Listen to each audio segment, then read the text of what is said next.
Trump right చేసినట్టు ఒక point అయితే కరెక్ట్.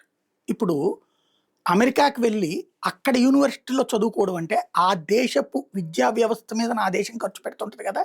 ఫండింగ్ ఇస్తుంటది కదా! ఇప్పుడు మనం ఏమంటుంటాం, స్కూళ్ళకి గవర్నమెంట్ స్కూల్‌లో చదివితే ప్రభుత్వం ఇంత ఖర్చు పెట్టుకుంటుంది. అట్లాగే ప్రైవేట్ చేసినా ఇంత ఖర్చు పెట్టుకుంటది ప్రభుత్వం. ఒక్కొక్క విద్యార్థి తల మీద ఇంత ఖర్చు పెడుతున్నాం అంటారు. అక్కడైనా అంతే. మనమేమనుకుంటాం, మన ఫీజులతో వాళ్ళు బతుకుతున్నారనుకుంటాం. మన ఫీజులతో ఆళ్ళు బతకలేరు. అట్లా సాధ్యం గూడా గాదు. ఇది ఒక అడిషనల్ ఫండింగ్ ఇది. వాళ్ళిచ్చే ఫండింగే ఎక్కువ.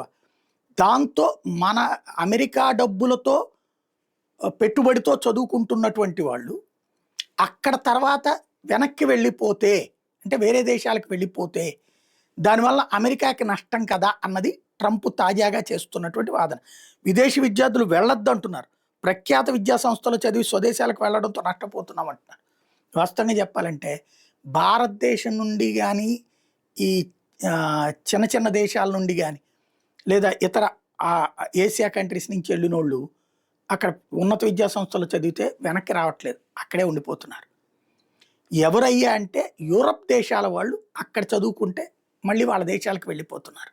చైనా వాళ్ళు కూడా అక్కడ చదువుకుని వెళ్ళిపోతున్నారు. అలా వెళ్లకుండా చూడాలి అంటే అక్కడ ఉద్యోగోపాధి అవకాశాలు భారీగా ఉండటం ఒక ఎత్తు. ఆ దేశాల సంబంధాలు బేస్ చేసుకుని కూడా ఉంటుంది. చైనా వాడు వాళ్ళ పిల్లల్ని ఇక్కడ పంపించి చదివించి మళ్ళీ అక్కడికే తీసుకెళ్తాడు తప్పించి అక్కడ ఉండదు అంటాడు. అక్కడ ఉండడానికి చైనా వాడు పర్మిషన్ ఇవ్వాలి పరోక్షంగా. అట్లాంటివి నడుస్తుంటాయి. అదే ఇప్పుడు ట్రంప్ చెప్తోంది.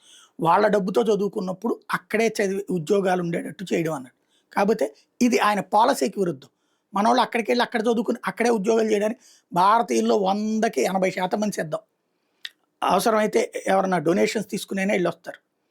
కాకపోతే వాళ్ళని అంతమందిని మెయింటైన్ చేయగలుగుతుందా? ఆ దేశంలో చదువుకోవాలన్న ఆసక్తి ఉన్నత విద్య విషయంలో లేదు. అది ట్రంప్ గుర్తుపెట్టుకోవాల్సిన అంశం.